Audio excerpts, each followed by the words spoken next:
यानी जब हम प्लांट किंगडम चैप्टर के जो सेकेंड पैराग्राफ है, जहाँ मैं अभी बता रहा था कि कैरोलस लिनियस के टू किंगडम क्लासिफिकेशन पे बेस एक लाइन लिखी हुई है कि fungi the member of Monera Protista having cell wall have now been excluded from the Plantae, ठीक है ना। Through earlier classification place them in the same kingdom, यानी टू किंगडम क्लासिफिकेशन जो लीनियस के द्वारा दिया गया था उसमें इन सभी को एक ही किंगडम के अंदर प्लेस किया गया था, वो है प्लांट किंगडम, ठीक है ना। उसी पे बेस्ड चैप्टर है, लेकिन अब सब अलग अलग है नए क्लासिफिकेशन सिस्टम के हिसाब से। फाइव किंगडम के हिसाब से फंजाई अलग है, मोनरेंस अलग है, प्रोटेस्टेंट अलग है, आपके एनिमेलिया तो अलग था ही, ठीक है ना। तो उसके आगे एक और लाइन बड़ी अच्छी लिखी गई है, so the cyanobacteria that are also referred to as a blue green algae are not algae anymore. यानी अब बीजीए जो साइनोबैक्टीरिया हैं, जैसे नॉस्टॉक, एनाबिना, ऑसिलेटोरिया, ये कुछ एग्जाम्पल हैं जो कुछ 11th में कुछ 12th में, these are cyanobacteria blue green algae. ये भी अब एल्गी नहीं रहा, ये एल्गी में कैटेगराइज नहीं होता है, ये अब मोनरेंस में कैटेगराइज होता है, बैक्टीरिया है, यूनिसेलुलर स्ट्रक्चर है आपका, ठीक है। और बाकी जो बातें इसमें लिखी गई कि आगे हम इस चैप्टर में एल्गी पढ़ेंगे, यहाँ ब्रायोफाइट पढ़ेंगे, टेरिडोफाइट पढ़ेंगे, जिम्नोस्पर्म पढ़ेंगे, एंजियोस्पर्म पढ़ेंगे, यानी फ्लावरिंग प्लांट्स। और फ्लावरिंग प्लांट्स पे बेस आगे सेकेंड यूनिट में आपके दो चैप्टर है, anatomy of the flowering plants and morphology of the flowering plants, ठीक है ना। तो यहाँ पे हमें सारे के सारे प्लांट के बारे में एक जनरल फीचर्स पढ़ने हैं, जिसमें एल्गी के बारे में पहला टॉपिक होगा, लेकिन उससे पहले ये इंट्रोडक्टरी पार्ट जो मैं बता रहा हूँ, है ना। अच्छा, थर्ड पैराग्राफ में वो बातें लिखी गई हैं जो जब हम पहला चैप्टर देखते हैं living world, then biological classification, then तीसरा चैप्टर जो चल रहा है प्लांट किंगडम। तो ये तीनों चैप्टर में ये बातें घूम फिर के बार बार आ रही हैं, और एक नाम आ रहा है, नाम है sir Carolus Linnaeus, the father of taxonomy, the writer of Systema Naturae and Systema Naturae. And इसके अलावा आपकी बहुत सारी बुक्स जैसे Genera Plantarum, species Plantarum, Genera Plantarum Bentham and Hooker की भी थी, इनकी भी थी। इसके अलावा फिलोसॉफिका, बोटानिका, तरह तरह के बुक्स हैं इनके, सिस्टमा नेचुरा तो मेन थे ही। तो उन सब के राइटर जो हैं, बाइनोमियल नोमेनक्लेचर जिन्होंने दिया, जिन्होंने बहुत सारे प्लांट को कैटेगराइज किया, क्लासीफाई किया, फादर ऑफ टेक्सोनॉमी है, सिस्टमैटिक्स टर्म दिया। तो कहने का मतलब है उन्हीं के बारे में फिर से यहाँ पे बातें हो रही हैं। और क्या लिखा गया है कि let us also look at the classification within the angiosperm to understand some of the concern that influence the classification system. तो आप देखिए क्या कह रहा है, the earliest system of the classification used only gross superficial morphological character. तो earliest classification में फिर कहूंगा कि यहाँ पे बहुत सारे टीचर्स इस बात को भी कह सकते हैं कि अर्लीस्ट क्लासिफिकेशन जो सिस्टम है वो एरिस्टोटल के बारे में बताया जा रहा है या थियोफ्रेस्टस का बताया जा रहा है, लेकिन हमने उनके बारे में सेकेंड चैप्टर में देखा है फर्स्ट पैराग्राफ में कि सबसे पहला साइंटिफिक क्लासिफिकेशन का अटेम्प्ट किसके द्वारा दिया गया, एरिस्टोटल।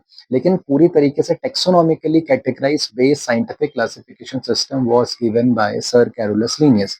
तो अर्लीस्ट क्लासिफिकेशन सिस्टम हम टू किंगडम वाले को मान के चल रहे हैं यहाँ पे। उसके हिसाब से जब भी हम देखते हैं तो प्लांट के ग्रॉस सुपरफिशियल मॉर्फोलॉजिकल कैरेक्टर्स को लिया जाता है। जैसे मान लीजिए मैं किसी प्लांट के लीव्स को ले रहा हूँ, तो उनके मैं हैबिट को लूँ, उनके कलर को लूँ, उनके यहाँ पे देखिए और लिया number and shape of the leaves. जैसे मेरे पास देखिए लीफ है और बोगनविलिया की है, ये बोगनविलिया प्लांट है आपका, डायकॉट में आते हैं बोगनविलिया, है ना। ये बोगनविलिया का ब्रैक्ट होता है, आपको दिख रहा होगा ये जो पिंक कलर का ये ब्रैक्ट है, और फ्लावर इसके अंदर है, ये ब्रैक्ट है और फ्लावर इनसाइड है ना।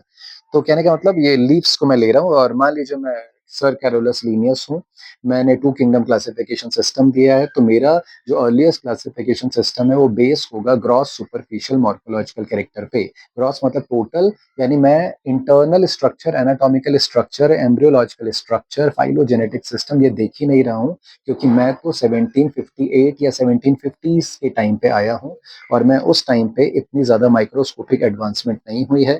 तो मैं सिर्फ किसी भी लीफ के या किसी भी प्लांट के पार्ट के ग्रॉस सुपरफिशियल मॉर्फोलॉजिकल कैरेक्टर के बेसिस पर ही क्लासिफिकेशन दे रहा हूँ। तो जरा देखिए मैं इसका क्या देखूंगा, हैबिट, इनका लीव्स का शेप देखूंगा, इनके नंबर्स देखूंगा, इनका मैं कलर देखूंगा।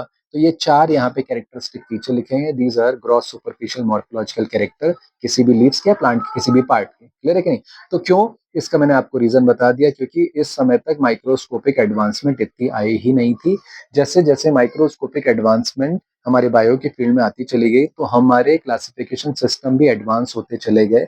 जैसे two kingdom classification, Linnaeus के द्वारा earliest classification, then three kingdom classification given by Ernst Haeckel, four kingdom classification was given by Copeland, five kingdom classification was given by R.H. Whittaker, Sir R.H. Whittaker, and the sixth kingdom classification was given by Carl Woese et al.